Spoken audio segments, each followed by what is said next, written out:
সম্মানিত শ্রোতা মণ্ডলী, আসসালামু আলাইকুম রহমতুল্লাহি ওয়া বারাকাতুহু। আজকে আমরা চমৎকার একটি টপিক নিয়ে আলোচনা করব।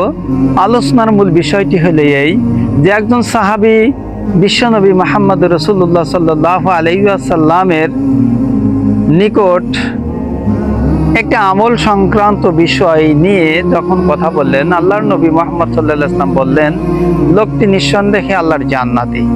কি এমন আমল ছিল যে একটি আমল করার কারণেই লোকটাকে জান্নাতি হিসেবে সার্টিফিকেট দিলেন আখিরি জামানার সর্বশ্রেষ্ঠ পয়গম্বর নবী মুহাম্মদ রাসূলুল্লাহ সাল্লাল্লাহু আলাইহি ওয়াসাল্লাম।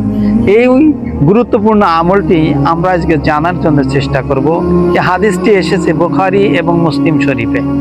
হাদিসটা বর্ণনা করেছেন বিখ্যাত সাহাবী হযরত আবু হুরায়রা রাদিয়াল্লাহু তাআলা আনহু থেকে বর্ণিত। তিনি বলেন, বিশ্বনবী মুহাম্মদ রাসূলুল্লাহ সাল্লাল্লাহু আলাইহি ওয়াসাল্লাম একদিন একজন সাহাবীর জানাজার সালাত আদায় করতে আসলেন। জানাজার সালাত আদায় করতে এসে আল্লাহর নবী সাহাবীদেরকে উদ্দেশ্য করে, অর্থাৎ মুসল্লিদেরকে উদ্দেশ্য করে তিনি বললেন, হে আমার সাহাবীরা, এই যে ব্যক্তি মারা গিয়েছে এই ব্যক্তির কি কোনো ভালো কোনো নেক আমল আছে? তখন সাহাবীরা বললেন, ইয়া রাসূলুল্লাহ, এই লোকটার আমরা তো তেমন কোনো ভালো কোনো নেক আমল আমরা দেখতে পাইনি। তখন আল্লাহর নবী আরেকজন সাহাবীর কাছে জিজ্ঞেস করলে, হে অমুক, তুমি কি ইনার ভালো কোনো নেক আমল সম্পর্কে কিছু বলতে পারবে? তখন সেই সাহাবী বললেন, ইয়া রাসূলুল্লাহ, সবাই বলছে কোনো ভালো কাজ নেই, ভালো কোনো নেক আমল করেন নাই, তবে আমি একদিন একটি ভালো নেক আমল করতে আমি তাকে দেখেছি। আল্লাহর নবী বললেন যে তাড়াতাড়ি করে বলো সেই ভালো কাজটি কি। তখন ওই সাহাবী বললেন, ইয়া রাসূলুল্লাহ সাল্লাল্লাহু আলাইহি ওয়াসাল্লাম, একদল মর্দে মুজাহিদ ইসলাম কায়েম করতে গিয়ে, অর্থাৎ তারা জিহাদের ময়দানে রত ছিল।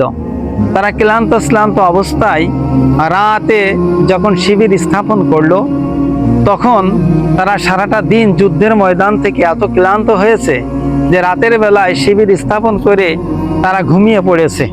এমন তো অবস্থায় ওই রাস্তার পাশ দিয়ে যাচ্ছিলেন এই ব্যক্তি। হঠাৎ করে উনি ভাবলেন, যাহারে আল্লাহর এই মর্দে মুজাহিদ তারা দিন কায়েমের জন্য জিহাদের ময়দানে রত আছে, এমন তো অবস্থায় তারা রাতের বেলায় ক্লান্ত হয়ে ঘুমিয়ে গিয়েছে। এখন ইনাদের পাহারা দেওয়ার তো কেউ নাই, কিন্তু শত্রুপক্ষ যদি এসে ইনাদের উপর আতর্কিত আক্রমণ করে ইনাদেরকে হত্যা করে, তাহলে এই মনে করে ওই সাহাবী কি করলেন, ওই সাহাবী ইনি সারাটা রাত ঘুম কামাই করে এই মুজাহিদদের কাফেলায় উনি পাহারা দিচ্ছিলেন। ইয়া রাসূলুল্লাহ, আমি ভালো কাজটাই ওনার জীবনে আমি দেখতে পেয়েছি, আর কোনো ভালো কাজ আমি দেখতে পাই নাই। তখন আল্লাহ রাসূল সাল্লাল্লাহু আলাইহি ওয়াসাল্লাম সমস্ত মুসল্লিদের উদ্দেশ্য করে বললেন, হে অমুক মৃত ব্যক্তির সাথী সঙ্গীগণ, তোমার ব্যাপারে সমস্ত লোকই বলছে যে তোমার কোনো ভালো কাজ নাই, তুমি নিঃসন্দেহে জাহান্নামী। কিন্তু আমি আল্লাহর নবী এই সাক্ষ্য দিচ্ছি, নিঃসন্দেহে তুমি আল্লাহর জান্নাতি। সুবহানাল্লাহ। জান্নাতি বলে আল্লাহ রাসূল সাল্লাল্লাহু আলাইহি ওয়াসাল্লাম সার্টিফিকেট দিলে একটা মাত্র কারণ, যে মুজাহিদরা ক্লান্ত অবস্থায় জিহাদের ময়দানে ঘুমিয়েছিলেন, আর এই ব্যক্তি সারাটা রাত জেগে জেগে এই মুজাহিদ বাহিনীকে পাহারা দিচ্ছিলেন।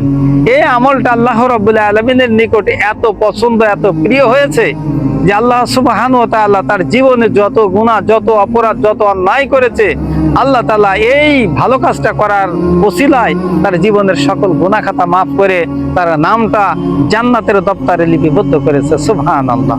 তাই আসুন, ইসলামী আন্দোলনের কাফেলাকে যদি একটি রাত পাহারা দিয়ে যদি জান্নাতের সুঘ্রাণ যদি পেতে পারে, জান্নাতের সার্টিফিকেট যদি পেতে পারে, তাহলে যারা ইসলামী আন্দোলন করে আল্লাহর জমিনে জান আর মাল দিয়ে যারা আল্লাহর রাজ কায়েম করার জন্য যারা জিহাদ করে সংগ্রাম করে, তাহলে তাদের সম্মান এবং মর্যাদা আল্লাহ এবং তার রসুলের কাছে কত, এই হাদিস থেকে চমৎকার ভাবে আমরা বুঝতে পারলাম। তাই আসুন আমরা এই হাদিস থেকে চমৎকার একটি শিক্ষা গ্রহণ করতে পারি। পারি। আল্লাহর এই জমিনে আল্লাহর দিন তথা ইসলামকে কায়েম করার জন্য আমাদের জান আর মাল দিয়ে আমরা সংগ্রাম করব, জিহাদ করব, প্রচেষ্টা করব।